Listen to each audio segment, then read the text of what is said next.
നമസ്കാരം. ബി.ജെ.പിയുടെ അന്ത്യം കണ്ടിട്ടേ ഞാൻ പോകും. ഇതെൻ്റെ വാക്കല്ല. നമ്മുടെ മുൻ വെസ്റ്റ് ബംഗാൾ മുഖ്യമന്ത്രി അതായത് മമതാ ബാനർജി പറഞ്ഞൊരു കാര്യമാണ്. അദ്ദേഹം ഇന്നലെ സോഷ്യൽ മീഡിയയിലൂടെ പരസ്യമായി രംഗത്ത് വരികയും ബി.ജെ.പിക്ക് അതിരൂക്ഷമായ വിമർശനം തൊടുത്തുവിടുകയും മാത്രമല്ല ബി.ജെ.പിയുടെ അസ്തമയം കാണാതെ തനിക്കിനി ഒരു വിശ്രമമില്ല എന്നുള്ളതും ബി.ജെ.പിയുടെ പരാജയം കാണാതെ ഇനി വിശ്രമിക്കാൻ ഉദ്ദേശിക്കുന്നില്ല എന്നുള്ള തരത്തിലായിരുന്നു ഇന്നലെ മമതാ ബാനർജി സാമൂഹ്യ മാധ്യമങ്ങളിലൂടെ വന്ന് പറഞ്ഞത്. നമ്മളിതിൻ്റെ പശ്ചാത്തലം നോക്കിക്കഴിഞ്ഞാൽ ബി.ജെ.പിക്ക് എക്കാലത്തും കിട്ടാക്കനിയായിരുന്നു അല്ലെങ്കിൽ കിട്ടാക്കനി എന്ന് വിചാരിച്ച ഒരു സംസ്ഥാനം തന്നെയായിരുന്നു വെസ്റ്റ് ബംഗാൾ എന്നുള്ളത്. അതോടൊപ്പം തന്നെ ഇതിൻ്റെ കൂടെ മമതാ ബാനർജി പറഞ്ഞ മറ്റൊരു കാര്യം കൂടിയുണ്ട്.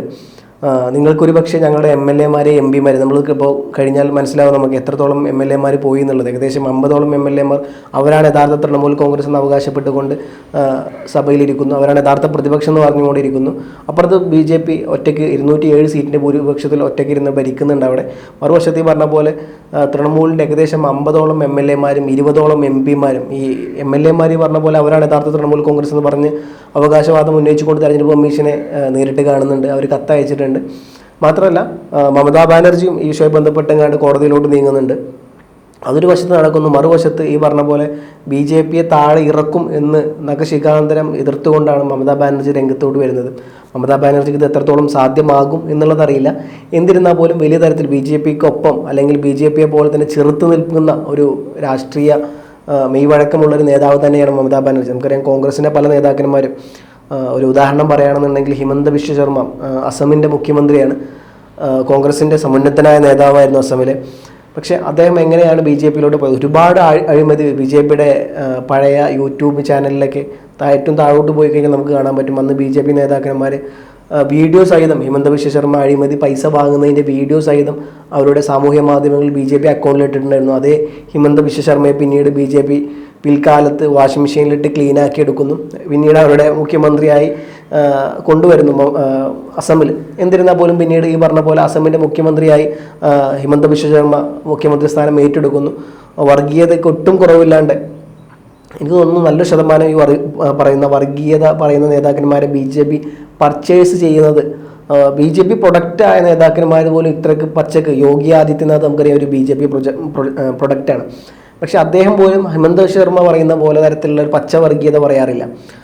അപ്പം അത്തരത്തിൽ കോൺഗ്രസിൽ നിന്ന് പോയ നേതാക്കന്മാരാണ് ഇത്തരത്തിൽ പച്ചക്ക് വർഗീയത പറയുന്നതല്ല. അപ്പോൾ ഈ പ്രൊഡക്റ്റ് ഇത്തരത്തിൽ വർഗീയത പറയുന്ന പ്രൊഡക്റ്റ് അതിൻ്റെ ഒരു സംഭരണി ഉണ്ടായിരുന്നത് കോൺഗ്രസിൻ്റെ കയ്യിലാണെന്നുള്ളതും അതെല്ലാം പിന്നീട് മേടിച്ചത് വലിയ തരത്തിലുള്ള തുകകൾ കൊടുത്ത് മേടിച്ചത് BJP ആണെന്നുള്ളതും BJP പിന്നീട് അവരെ ഉന്നത സ്ഥാനങ്ങളിൽ കൊണ്ടുപോയിരുത്തുന്നതും ഒരു സംസ്ഥാനം കൈയാളുന്നതിനോട്ട് വരെ എത്തിക്കുന്നതെല്ലാം നമ്മൾ കണ്ടതാണ്. എന്നിരുന്നാൽ പോലും ഇങ്ങോട്ട് വരികയാണെങ്കിൽ വെസ്റ്റ് ബംഗാൾ ഒരിക്കലും BJP-ക്ക് കിട്ടാക്കണി എന്ന് പല രാഷ്ട്രീയ നിരീക്ഷകരും വെച്ചിരുന്ന അല്ലെങ്കിൽ പ്രതീക്ഷിച്ചിരുന്ന ഒരു സംസ്ഥാനമായിരുന്നു.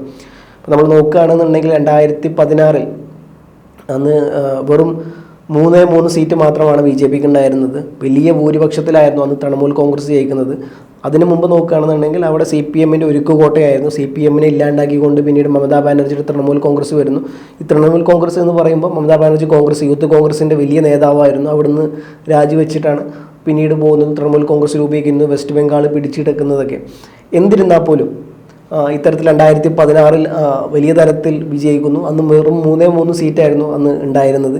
പിന്നീടത് ഈ പോലെ 2021 എത്തുമ്പോൾ അത് 77 സീറ്റിലോട്ട് കൺവേർട്ട് ചെയ്യാൻ അല്ലെങ്കിൽ കൊണ്ടുവരാൻ BJP-ക്ക് സാധിച്ചു. എന്നിരുന്നാലും അന്നും ഈ പറഞ്ഞ പോലെ ഭരണത്തിൽ വരാൻ BJP-ക്ക് സാധിച്ചില്ല എന്നുള്ളത് തന്നെയാണ് സത്യാവസ്ഥ. അതിലും BJP തളർന്നില്ല എന്നുള്ളത് മാത്രമല്ല 2026 എത്തുമ്പോൾ അന്നുണ്ടായിരുന്ന 77 എന്നുള്ള സംഖ്യ ഇന്നത് 207 എത്തിയിരിക്കുന്നു എന്നുള്ളതാണ്. അതുകൊണ്ട് തന്നെ കേവല ഭൂരിപക്ഷത്തിനും ഒരുപാട് മുകളിലാണ് വെസ്റ്റ് ബംഗാളിൽ BJP ഭരിച്ചുകൊണ്ടിരിക്കുന്നത്. മാത്രമല്ല അവിടെ ഈ രാജ്യത്തിൻ്റെ ബോർഡർ സെക്യൂരിറ്റിയുമായി ബന്ധപ്പെട്ട് വലിയ തരത്തിലുള്ള പ്രശ്നങ്ങളും ഒക്കെ ഉണ്ടായിരുന്നു. മമതാ ബാനർജിക്കെതിരെയുള്ള പ്രധാനപ്പെട്ട ഒരു ആരോപണം ഈ പറഞ്ഞ പോലെ ബംഗ്ലാദേശി മുസ്ലിങ്ങളാണ് നല്ല ശതമാനം മമതാ ബാനർജിക്ക് വോട്ട് ചെയ്യുന്നത് എന്നുള്ള തരത്തിലുള്ള ആരോപണങ്ങളുണ്ടായിരുന്നു. അതിൻ്റെ ഭാഗമായിട്ട് തന്നെ ഏകദേശം 1 കോടിയോളം ആൾക്കാരുടെ വോട്ട് വെസ്റ്റ് ബംഗാളിൽ കട്ട് ചെയ്യപ്പെടുന്നു. സുപ്രീം കോടതി നേരിട്ട് ഇടപെടുന്നതെല്ലാം നമ്മൾ കണ്ടതായിരുന്നു.